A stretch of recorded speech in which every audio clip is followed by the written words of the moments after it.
সত্যি কথা বলতে কি, এইরকম বৃষ্টি ভেজা অলস দুপুরের একটা আলাদা মাধুর্য আছে।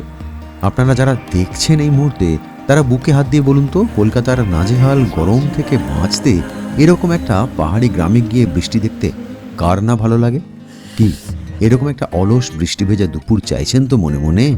মনে মনে চেয়ে থাকলে চটপট কমেন্টে লিখে জানান। বৃষ্টি মাথায় নিয়ে যেন আমরা ঢুকেছি। প্রায় ঘন্টা দুয়েক, 2.5 ঘন্টা 3 ঘন্টা টানা বৃষ্টি হয়ে গেল, শুধু ঝমঝম ঝমঝম।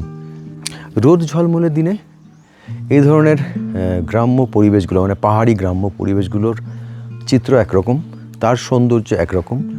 আবার এরকম গাঢ় মেঘ, তারপর ঝমঝমিয়ে বৃষ্টি, তার রূপ আরেক রকম।